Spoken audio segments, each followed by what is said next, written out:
मध्य प्रदेश के समस्त रिटायरमेंट कर्मचारियों की अब तक की बड़ी खबर सामने निकल कर आ रही है।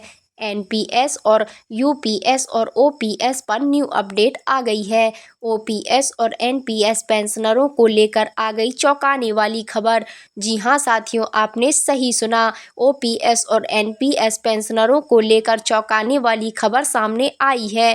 तो साथियों, आइए आप सभी को इस अपडेट का अध्ययन करवा देते हैं विस्तार से। उससे पहले अभी तक आपने हमारे यूट्यूब चैनल को सब्सक्राइब नहीं किया तो हमारे यूट्यूब चैनल मोर क्रिएटिव 53 के को सब्सक्राइब करके बेल आइकन को प्रेस करना बिल्कुल ना भूलें, ताकि आप सभी को ऐसे ही नए नए अपडेट मिलते रहें। पिछले विधानसभा व लोकसभा चुनाव में सियासी मुद्दा बनने वाला ओपीएस व एनपीएस का मुद्दा फिर गरमाने लगा है। सीकर सांसद अमरा राम ने पिछले दिनों लोकसभा में राजस्थान के कर्मचारियों के एनपीएस फंड में जमा 50,000 करोड़ रुपए को लेकर सवाल पूछा है। इस पर केंद्रीय वित्त राज्य मंत्री पंकज चौधरी ने बताया कि राष्ट्रीय पेंशन प्रणाली के तहत पैसा वापस लौटाने का कोई प्रावधान नहीं है।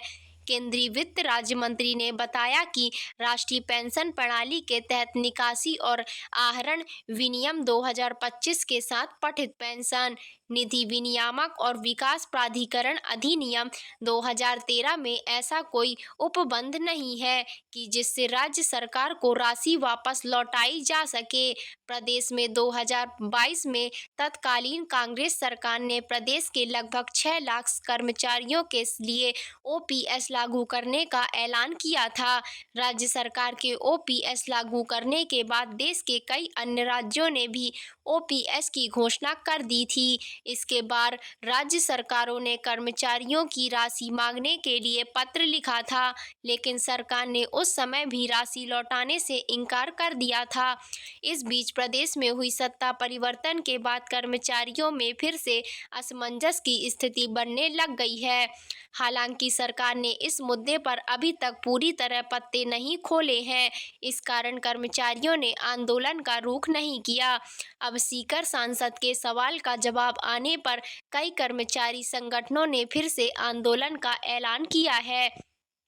ओपीएस का अभी कोई विचार नहीं है। वित्त राज्य मंत्री पंकज चौधरी ने लोकसभा में बताया कि केंद्र सरकार के कर्मचारियों के लिए पुरानी पेंशन योजना ओपीएस को बहाल करने का अभी कोई प्रस्ताव नहीं है। सरकारी राजकोष पर अस्थिर राजकोषीय देनदारी के कारण सरकार ने ओपीएस को प्रतिस्थापित कर दिया है।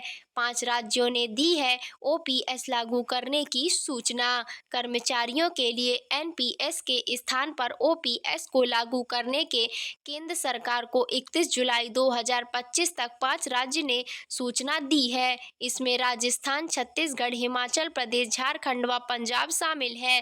टॉपिक एक्सपर्ट सरकार ने एनपीएस के नाम पर कर्मचारियों की सामाजिक सुरक्षा को खत्म कर दिया था। ओपीएस के संबंध में अब भी केंद्र सरकार की मंशा ठीक नहीं है। कर्मचारियों के 50,000 करोड़ रुपए भी केंद्र सरकार हजम करना चाह रही है। इसके खिलाफ जल्द ही बड़े आंदोलन की रणनीति तैयार की जाएगी। उपेंद्र शर्मा, प्रदेश मंत्री, अखिल राजस्थान राज्य कर्मचारी संयुक्त महासंघ।